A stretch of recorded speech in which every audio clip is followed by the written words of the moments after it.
I love it. So I'm a bit like fucked up at the moment because on the way here, I was at Euston Station and I looked up and saw an advert for Deliveroo cross Klarna, and I was like, we're fucked. We're absolutely fucked to the country. Because can you imagine paying in monthly installments £8 for a burger you had 3 weeks ago? I can't comprehend that, so I am shaken, and that's a real thing that happened. But good day, I'm Eni, nice to meet you. I feel like I come across as a strong, competent black man until people hear me speak, and then they're like, oh, that was the wish with the monkey's paw. Like, yeah, give him broad shoulders, but give him a lisp. Keep him humble. Keep him humble. Like, yeah, make him tall, but make it so he can't maintain eye contact in one-on-one conversations. He can grow a beard, but it'll never connect. Just like he cannot connect to another human being. Thank you guys. But I'm still not connecting with you. I'm black, I don't know if I made that very clear. I'm also bisexual as well, but I'm also a gamer, so I'm a triple threat. Triple threat. I came out very recently as well, so it's been really nice, like dipping my toes into the LGBTQ community, which is nice. Like growing up in the black community with all the rampant homophobia there, it's been really interesting stepping into the queer community and seeing all the racism there. I get to just go between the two and be like, hey man, you see what they're talking about you? They calling you baddie boys over there. And then I get to go to the other community, like, hey man, you hear what they're saying about you? They calling you black bulls over there.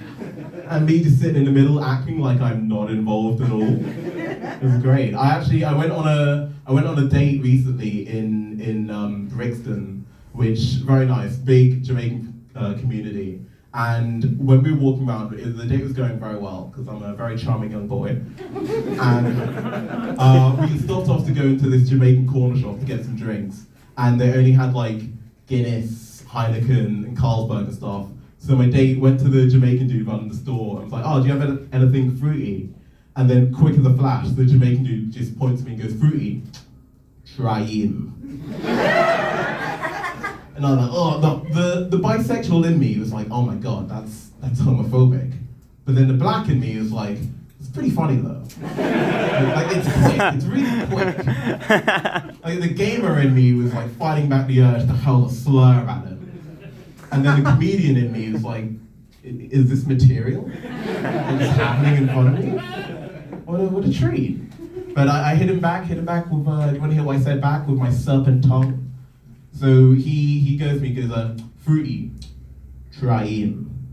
And then I go, and then I proceed to buy my goods in full price. I'm a coward. I'm spineless. I'm weak. I'm scared of bees and I got hay fever. I know I'm nothing. I'm scared to try new things. Like I've never tasted my own cum because I'm too scared. I'm too scared. What if it tastes bad? What if it tastes good and I can't stop eating it? And you say like, yum, yum, yum, yum. Like I know I could be shooting out jelly beans or poison. I just know I haven't got the courage to deal with that knowledge. And I think that's brave of me, actually. I'm too scared to put my real thoughts and feelings into conversation naturally. I have to package it as a joke and then afterwards be like, but for real though.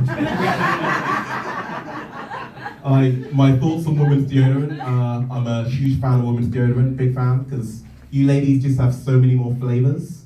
Like wild rose and vanilla, jasmine with cocoa milk. And then men, we've got the 4 flavors of sport: dry, active, Africa. Garbage. Then I feel the same way about women's perfume. We've got scents that make sense, like lavender or vanilla. And then I've never smelled a men's cologne that doesn't smell the exact same way that Red Bull tastes. It's bad juice in a bottle. But what actually gets me the most is the way they advertise it. So for women's perfume, it's always just a beautiful girl, just long, flowing hair, just rolling around in a field of flowers. No fear of pollen, because she's a goddamn queen. She'll just wander around, look straight at the camera, have a full-on orgasm at it. The voiceover comes on, "Zero de petit." But you. And the men's cologne adverts, it's always white guy with stubble or bald black man just marching. Through a brick wall, unfazed. He's a man! A wolf comes running by, howling. The man doesn't look at it. Just fucking punches it. Rips out its heart, lifts it to the sky, squeezes the blood over his chest, the voiceover, "Savagery. But you go, boss." The bottle comes on screen and it's just a fist. It's just a bloody fist. And I always watch these adverts like, man, I want to come in a field. He looks like he's having a great time. This boy looks like he's going to get dysentery. Let me smell like I'm coming in a field. But for real. I had a really good moment, a really good thing happened to me recently. So it was actually one of the best moments, in fact, the best moment of my life. So I was at home, I was just washing some dishes, and my housemate Hazel, she comes upstairs, she goes, "Eni, I really want to connect with my dad. He really loves football. Can you explain football to me?" And then I put down the dishes, I turn to Hazel, I go, "Hazel, are you giving me permission, nay, consent, to mansplain football to you?" She goes, "Yes." I come on the spot. I call my housemate Charlie, I say, "Charlie, come downstairs, this is important." He squanders downstairs. I say to Hazel, "Can you please say to him what you just said to me?" She goes, "Can you please explain football to me?" He comes on the spot. Because all boys want to do is talk at you about football. It's our most toxic trait, and it's the only thing I want to do. And we did it. Oh, we did it.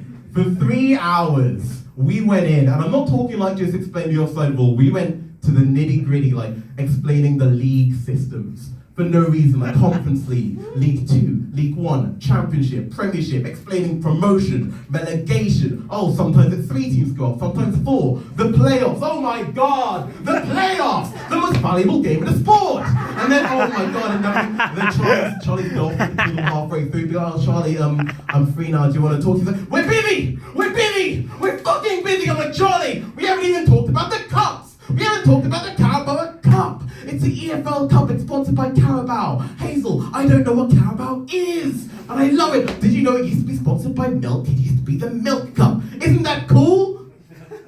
Anyway, it's a terrible competition. This lasted for about 3 hours. And then by the end of it, me and Charlie, we're tired, we're drenched in sweat. We've already popped our shirts off. There's tissues on the floor for all the cum we've been spewing. And we're just like, okay. And that's how they decide who competes in the Community Shield. And that's the background in football. Hazel's eyes, she's on the sofa just cross-eyed. We're like, okay, now you're ready to learn about the storylines that go on. Chapter 1, Arsenal, the banter era. And we knew we were doing a bad thing. We knew we were being gross. But the only thing we want to do is just talk about football like that. I don't know if she connected with her dad. I don't know. It was the most close I felt to her in all of my life. It was beautiful. It was beautiful. Sorry. I dressed for the occasion as well.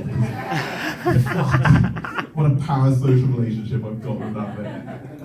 I'll tell you something very embarrassing that happened to me very recently. So last month was October, and I forgot that it was Black History Month for a lot of it, and it was bad. It got to like the 27th of October, and I was like, oh man, I can't wait for Halloween. Who am I? And the worst thing was how I found out it was Black History Month. I was in a work meeting, and they were just being like, okay, and so our aims for Q4 are to, of course, increase revenue, and we're also going to be running some workshops in celebration of Black History Month. Me in the meeting, I loudly go, oh, fuck! And then I got to explain to my manager that I'm not going to fuck for Black History Month. I love Black History Month. it's my favourite month to be smug. I'm going to fuck because you're telling me it's Black History Month, Claire. You're telling me it's Black History Month. And to make up for it, I went to like a few of these workshops, and I did learn a few things as well, which is nice. I found out there used to be this sign that they used to hang up outside of restaurants as late as the 70s that said like no blacks, no Irish, no dogs. And at first I was like, oh my god, that's a lot. But then I thought about it, I was like, oh, we've come so far as a society, you know? Because like, white people, you've really come around on dogs. You've really come around on compared to the 60s. When it was just white people and cats in restaurants, we progressed. Because I mean, yeah, Crofts is still on TV, but we've got a big nasty show. So, come on, Roses. I've been at Eni Oshowo, and you've been a lovely.